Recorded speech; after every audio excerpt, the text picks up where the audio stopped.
This is Helping of Happiness, episode number 128. Today we have on Jennifer Garman. She's going to teach us all about how having gratitude can change our physical health.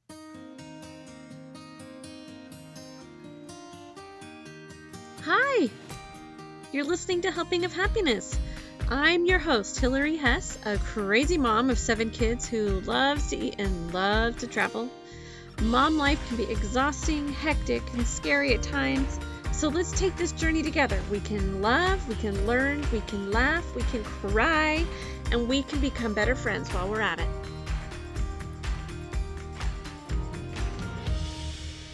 Hello, and welcome to the podcast. So glad that you are with us today, with our topic being gratitude today.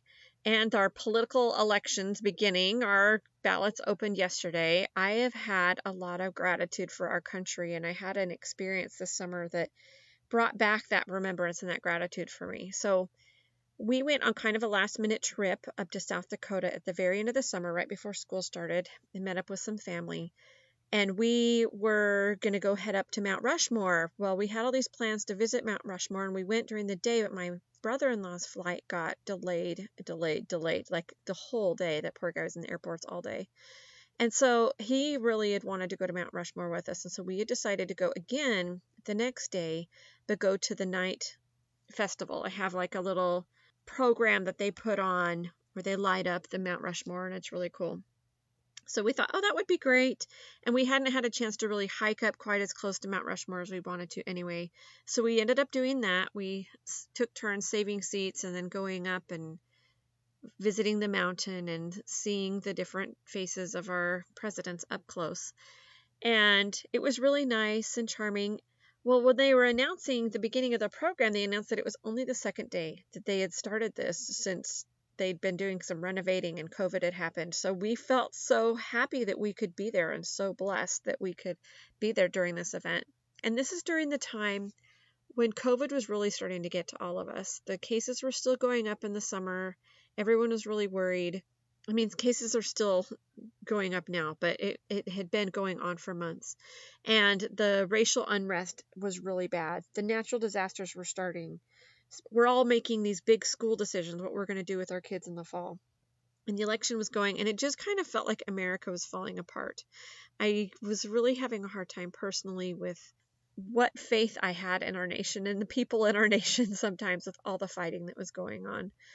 And it was really amazing just being there and hearing the patriotic songs played. And then they told these stories about these presidents. And at the very beginning, made this little disclaimer that yes, these men are not perfect. They did things that they made mistakes, and they're real people. They're not these saints that sometimes we paint them to be in history.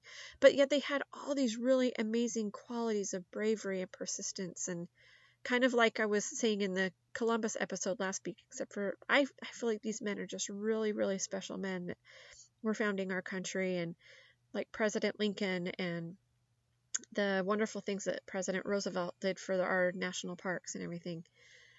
I love George Washington and Thomas Jefferson, but they were speaking so much of the good things that they did in their lives and their fight for freedom, and it just made me have such gratitude for the country that I live in. It feels so blessed to be able to live here in America.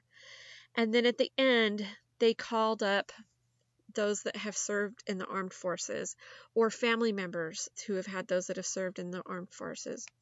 And my father-in-law passed away just a year ago, but he served for 2 decades for the Air Force and retired as a lieutenant colonel and was just the most amazing man. And so a couple of my kids and my sister-in-law and some other of the cousins went down and stood on the stage to represent him, and we all just felt his presence there so much that night, and it was just so much more special than if the day before when we had just gone up and looked at the monument.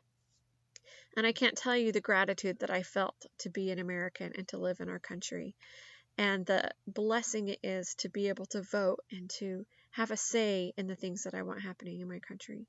So with that little moment of gratitude, a lot of those feelings were washed away for that night. I was able to forget about the stress of COVID and the divide that is happening in our country. And I was so proud of our flag and so proud of and grateful for those that are willing to stand on the lines and fight for our freedom and die for our freedom. And so anyway, I was just reminded of that today when I went to the polls and voted. And I hope that you will go out and vote and really enjoy this guest that we have on. Jennifer is fantastic and has such a great message of gratitude.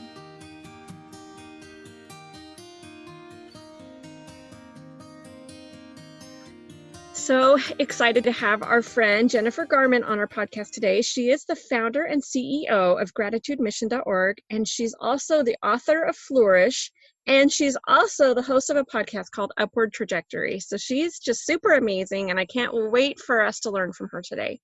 Jennifer, how are you?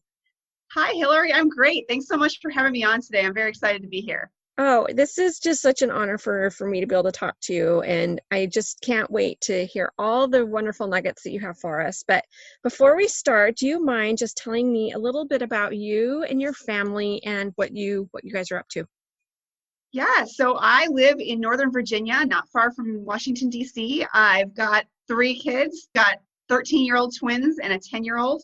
And my husband and I, Kyle, we've been here for about 15 years now, and we've been married coming up on 20 years. Nice.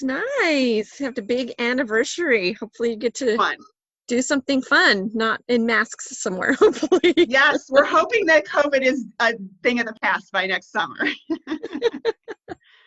Well, you've had a really, really incredible story of overcoming this crazy illness, and I'd love for you to tell my audience what that was like, what was going on with you, and kind of how that was being a mom through that illness, because it's so hard to be sick when you're a mom because you just really can't. So tell me a little bit about that.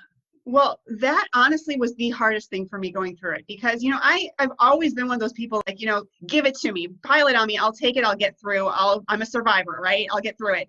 But when it interferes with your kids and it pulls them down too, it was so hard.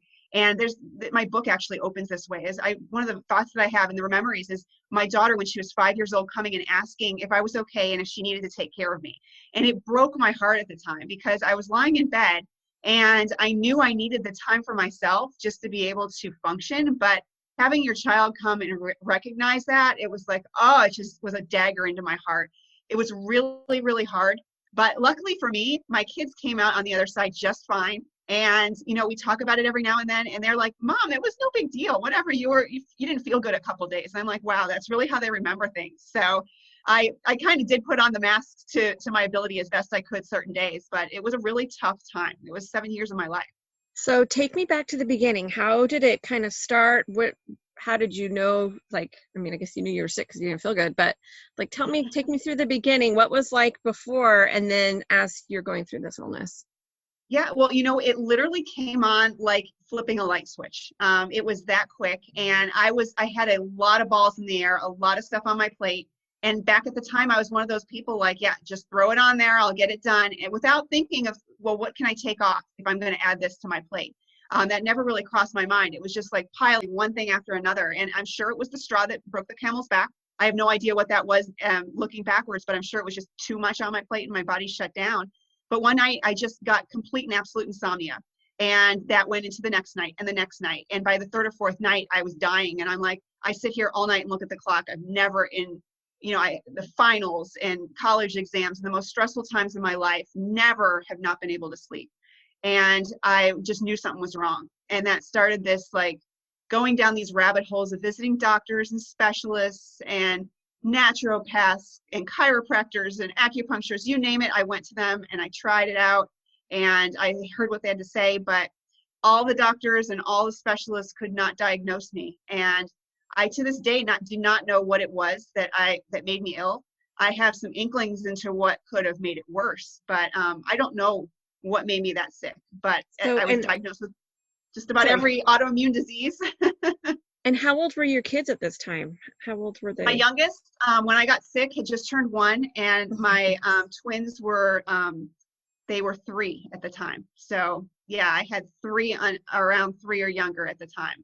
So it's not like you can just throw on a TV show or, I mean, these guys, No. they really need it all hands on deck when you're super sick. Yeah, I had to parent through it. So how did that look? What did you do with them when you were so super sick? Yeah, a lot of it was like, well, let's get creative, let's build a fort and let's pretend to go to sleep in the fort, right?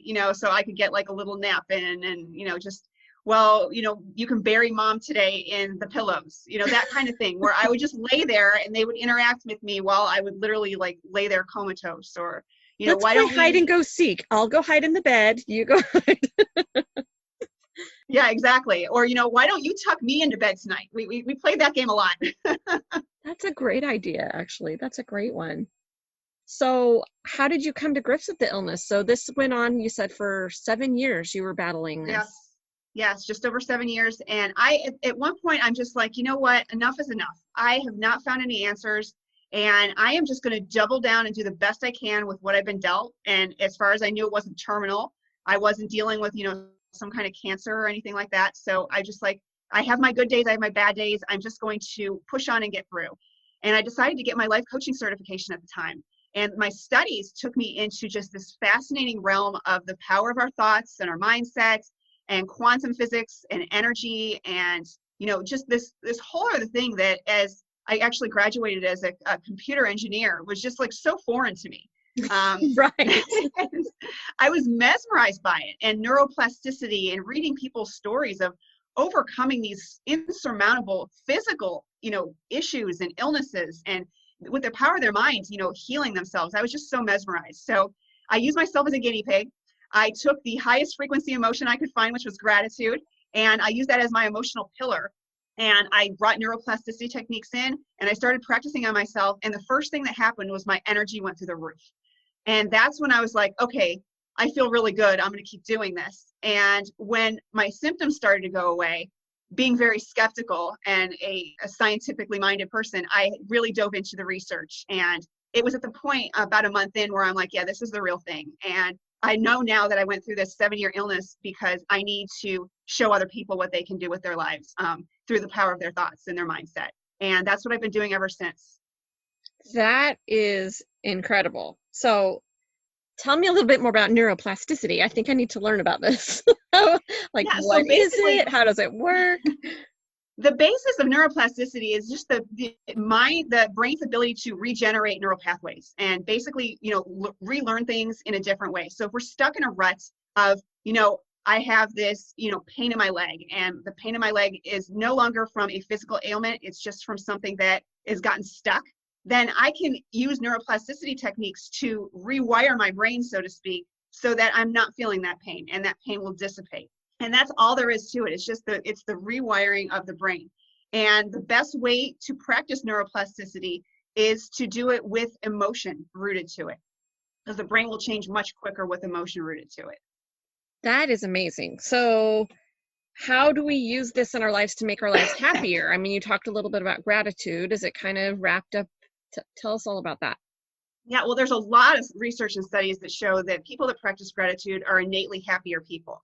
And the reason for that is because when you take in all that you do have, you're not looking externally for what you don't have to make you happy anymore. You've got it all already, so, and you're grateful for it. And that's the reason people are so much happier. That's the reason why gratitude is so powerful, because you have so much. If you just take a step back, just the fact that you are breathing and you are alive and you have a day to do something with and impact the world in some way is a miracle. And just be grateful for that. Another way to practice is just by looking out the window or going for a walk in nature and just being in awe of all of the miraculous ecosystem and animals and things around you. I mean, just the fact that all these things are happening in the intertwined way that they are is just so miraculous. It's just so much to be grateful for. That is so cool. So, got you started on gratitude? What made you want to pick gratitude? Was there something that had stood out about that? Yes. So emotions they all have frequency waves with them, and some are very high. And gratitude, love, joy, those are all very high, but gratitude happens to be the highest one. So I'm like, I'm going for the top. I'm picking gratitude. If you're going to go and that for was it, a go root for the emotion. biggest. That's why I picked it. And then all the research that's come in to my understanding after I picked it was like, wow, I picked the right one. That was like, And I don't think it was happenstance that it happened. I think that it was all for a reason. That is so cool. What kind of power has it had in your life? So obviously you're overcoming your health. What other things has it helped you with in your life? Oh my goodness. It has brought my family and I so much closer together. We practice gratitude together daily. When I'm praying with my kids at night, we bring in gratitude for the day and what we're thankful for. It's helped us get through this whole COVID thing so easily. And I know that people are just struggling right now, but I honestly look back, I'm like, this was such a blessing. Our family was together more. And yeah, we had to cancel a vacation or two, and we didn't get to do certain things that we wanted to. But the flip side of it is like, we spent all this time together and we're closer and better off for it as a family. So I look at it as the glass half full and the blessing of COVID. But I too am ready for it to go away. We've had enough blessings now. It's time for a new blessing. But the ability to handle adversities that come your way from a perspective of gratitude is a huge thing that it can do for you. I love that. I love that so much. So you have this really cool podcast that is a really kind of gratitude based in a lot of ways, Upward Trajectory. Do you mind telling us a little bit about that and how it got started? Yes, absolutely. I decided to start the podcast because right after I launched my book, I was appearing on many podcasts, and this was in the midst of the shutdown. And I was missing the connections with other people. And I was connecting so much with people on podcasts. I loved it. And I knew I wanted to do this too. So I'm like thinking of, well, what can I do? What can my podcast be about? And I'm like, it could be about gratitude, and it kind of is.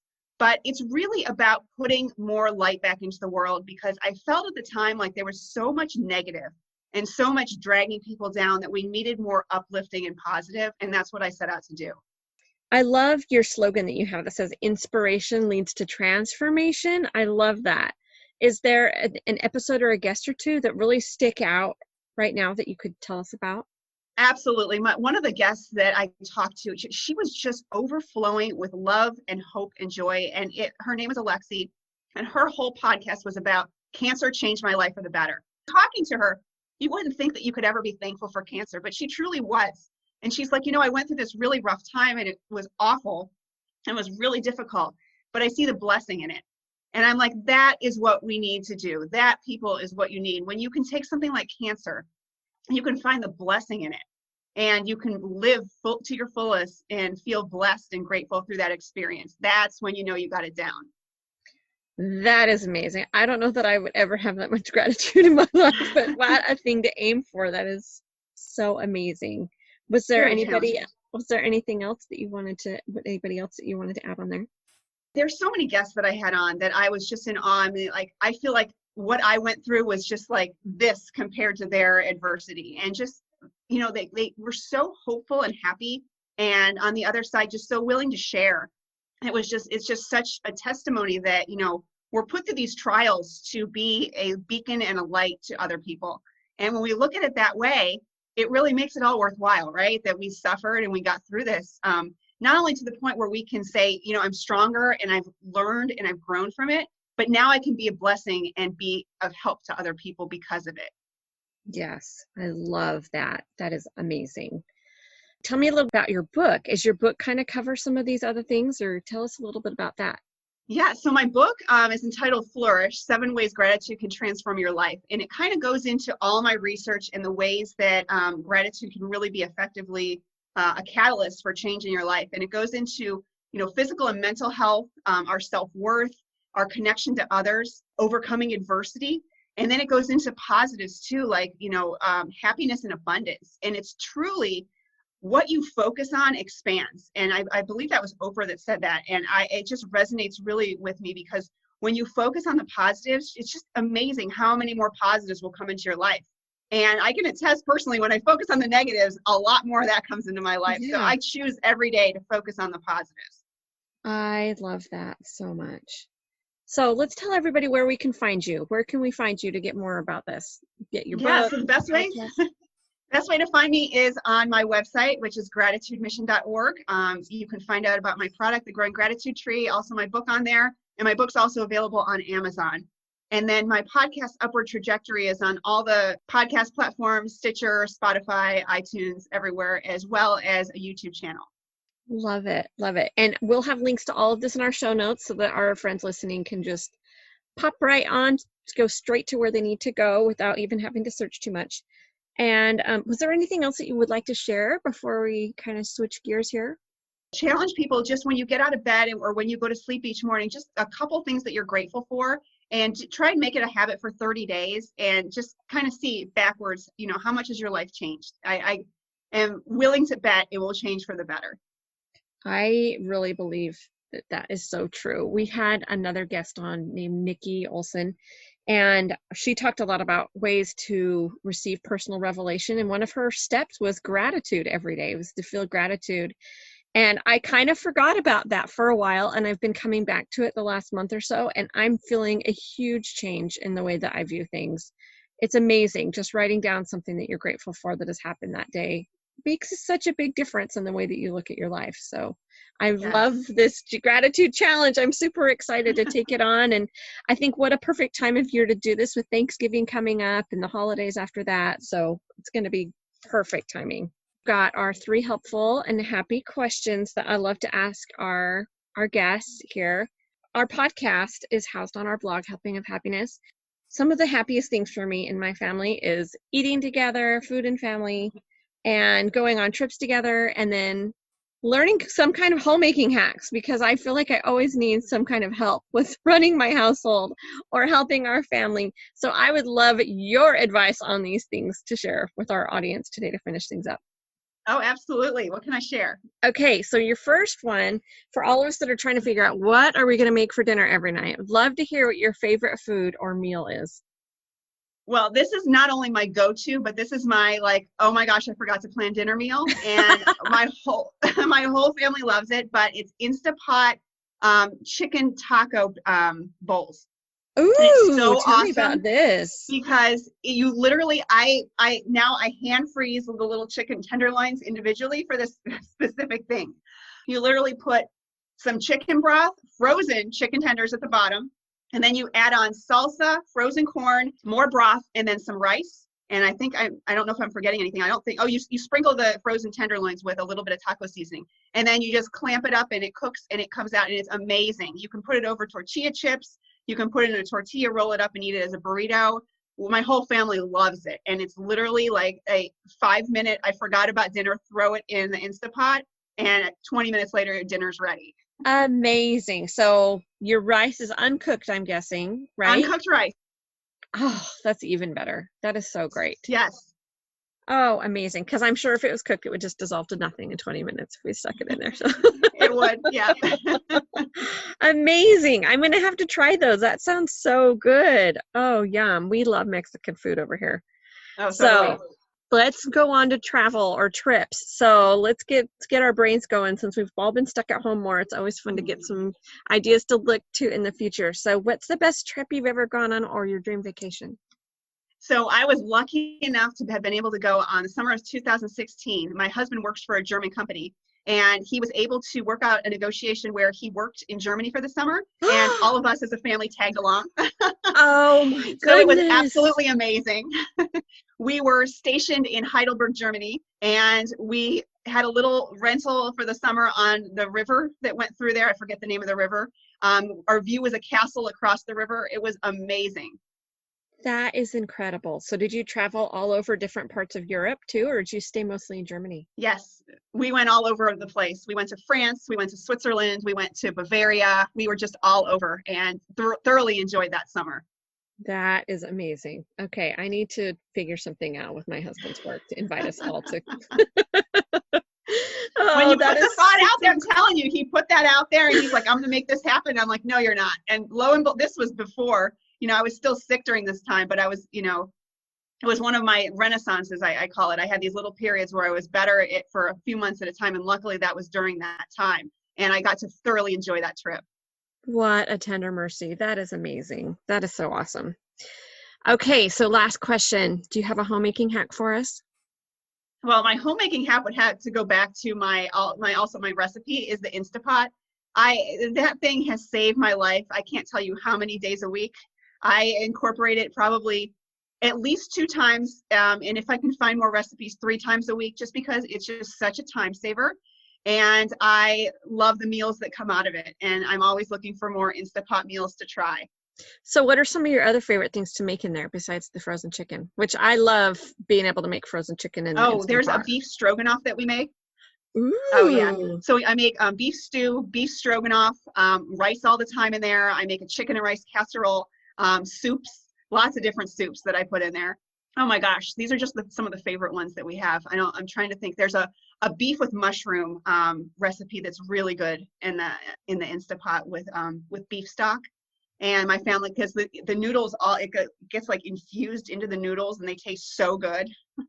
Amazing. Oh my goodness. I need to use my Instant Pot more. This is inspiring me to go hunting for some more ways to use my Instant Pot. That sounds so delicious.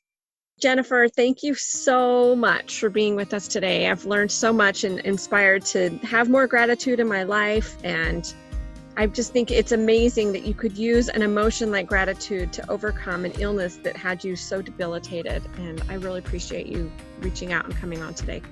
Well, thank you so much for having me, Hillary. It's been great to be here. Thank you so much for honoring us with listening to this podcast today. We're so grateful that you take the time to listen and feel that we're important enough to put in your day.